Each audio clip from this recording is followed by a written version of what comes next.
Hello dear students, we are going to continue our chapter. Let's start.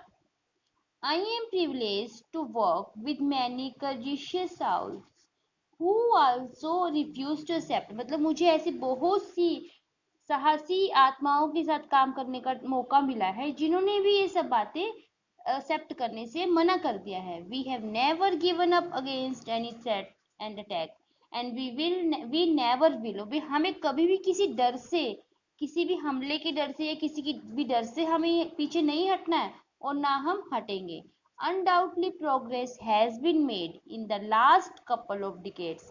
भी इसमें कोई शक नहीं है कि पिछले 2 दशकों से इस मामले में काफी ज्यादा उन्नति हुई है. The number of out of school children has been halved. Halved means double हो गए हैं. मतलब कि स्कूल के बाहर बच्चों की संख्या से मतलब अब पढ़ने वाले बच्चे पहले से डबल हो गए हैं. Child mortality and malnutrition has been reduced. और जो बच्चों की मोर्टेलिटी का मतलब कि नंबर ऑफ डेथ्स, जैसे बीमारियों से मेल्यूनरेशन हैज बीन रिड्यूस्ड, मतलब बीमारियों से बच्चों की जो नंबर ऑफ डेथ है वो अब काफी कम हो गई है. And millions of child deaths have been prevented. और मिलियंस ऑफ चाइल्ड डेथ का मतलब कि बहुत से मिलियंस बच्चों की जो डेथ है उसे अब होने से रोका जा रहा है क्योंकि अब हमारे पास इतने मतलब कि इतनी सुविधाएं हो गई हैं. The number of child labours in the world has been reduced by a third. मतलब कि जितने चाइल्ड लेबर के मामले सामने आते थे उसमें 1/3 मामले मतलब कि जो है वो संसार में अब रिड्यूस कम हो चुके हैं. कहने का मतलब पीपल अवेयर हो चुके हैं, वो चाइल्ड लेबर नहीं करवाते. और इस मामले में हमें काफी हद तक मतलब कि हमें प्रोग्रेस मिली है. Make no mistake, great challenges still remain. मतलब हमें कोई गलती नहीं करनी है, हमें चैलेंजेस को एक्सेप्ट करना है और स्टिल रहना है. मतलब जैसे हमने चैलेंज ले लिया कि हमें चाइल्ड लेबर को खत्म करना है तो हमें उसके लिए एफर्ट्स करते रहने हैं. Friends, the biggest crisis knocking on the door of humanity today is intolerance. भी फ्रेंड्स वो अपनी स्पीच में कह रहे हैं कि फ्रेंड्स, जो सबसे बड़ी क्राइसिस है हमारे जो डोर के दरवाजों के ऊपर खटखटा रही है, सबसे बड़ी मुसीबत एक तरह से, वो क्या है? Humanity today. मतलब कि ह्यूमनिटी मतलब मानवता की सबसे बड़ी प्रॉब्लम क्या है आज के टाइम में? इनटॉलरेंस ही. सहन करने की पावर नहीं है, असहनीय शक्ति. मतलब कि अब हम कुछ भी बात को सहन नहीं कर पाते, उस पर एकदम से रिएक्ट करते हैं. We have utterly failed in imparting an education to our children. भी हम काफी हद तक पूरी तरह से एजुकेशन अपने बच्चों को देने में अभी पूरी तरह से सफल नहीं हुए हैं. An education that gives the meaning and objectives of life and a secure future. जो एजुकेशन है वो बच्चे को क्या देता है? Meaning and object. मतलब कि वो बच्चे को जिंदगी के अर्थ समझाता है और एक सिक्योर फ्यूचर देता है. An education that builds a sense of global citizenship among the young people.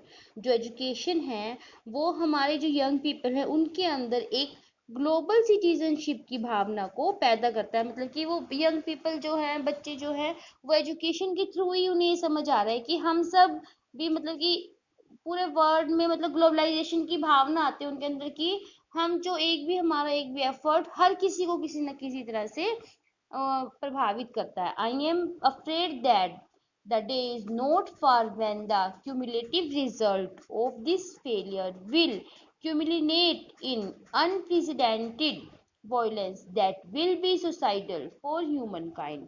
मतलब मुझे डर है कि वो दिन अब दूर नहीं है जब क्यूमुलेटिव रिजल्ट का मतलब होता है total result of this failure will cumulate मतलब कि चरम सीमा पर भी उसका जो जो मतलब ये सब हो रहे हैं जैसे कि मतलब कि एजुकेशन की नहीं हो पा रही, लोग पूरी तरह से अवेयर नहीं है भी, अब वो दिन दूर नहीं है जो कि इसका जो अनप्रेसिडेंटेड का मतलब कि जो पहले कभी घटित ही नहीं हुई ऐसी वॉयलेंस जो है, मतलब कि हिंसा बढ़ने का वो दिन दूर नहीं है जो ऐसी हिंसा बढ़ जाए जो अभी तक पहले कभी नहीं हुआ.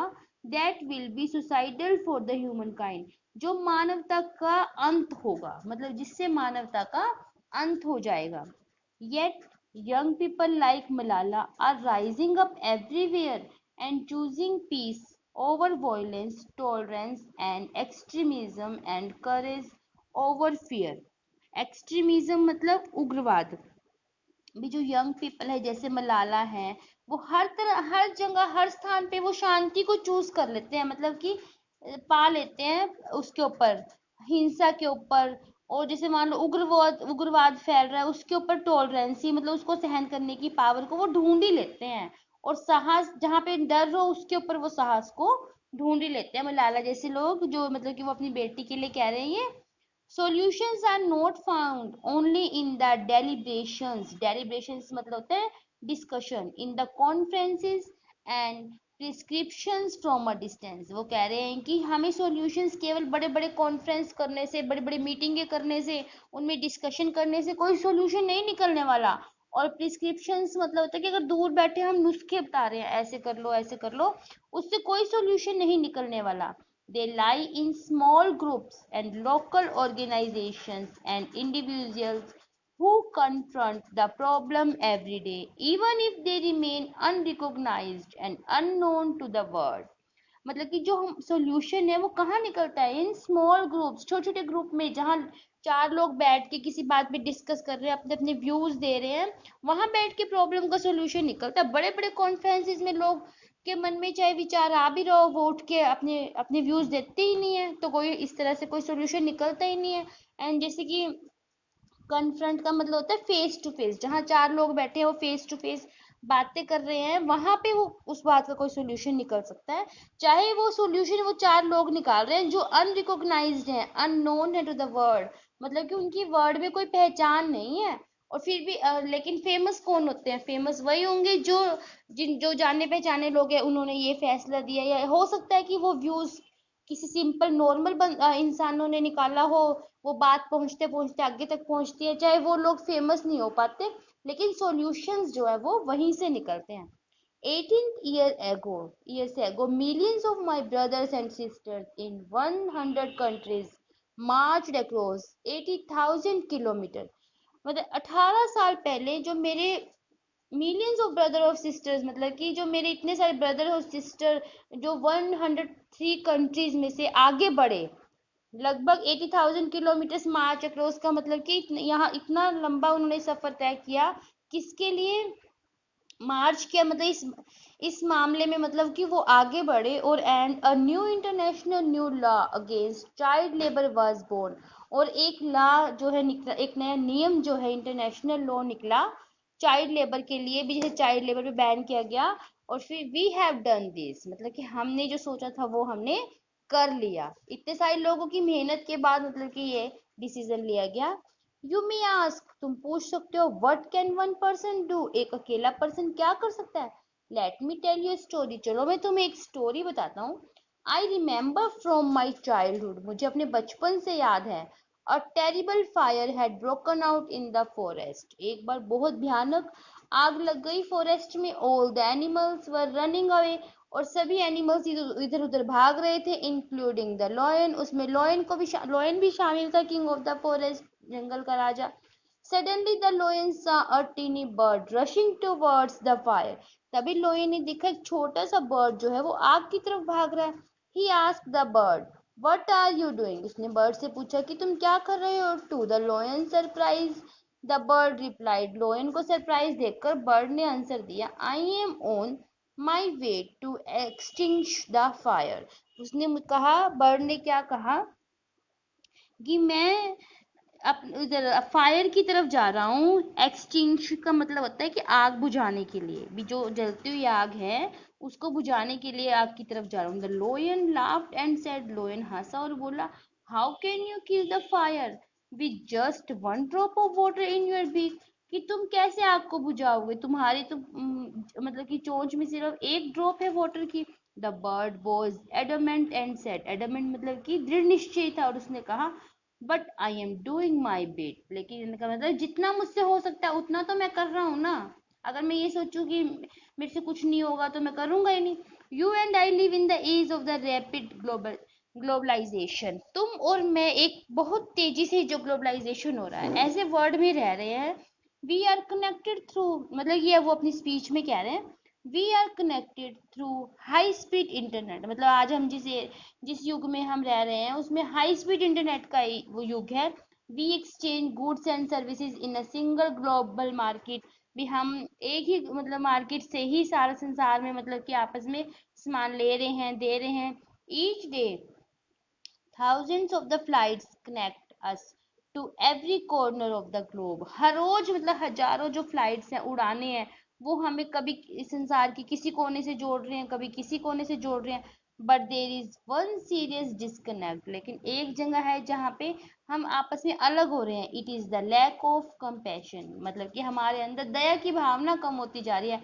Let us inculcate the and transform the individual's compassion into a global movement। inculcate का मतलब होता है कि अपने अंदर उस भावना को शामिल करना है, इंस्टिल अपने अंदर उस भावना को लाना। And transform the individuals compassion, मतलब कि जो हमारे अंदर दया है, दया की भावना, पर्सनल जो दया की भावना है, उसको ग्लोबल मूवमेंट में चेंज करना, मतलब सिर्फ अपने लिए ही ना सोच के सबके लिए सोचना।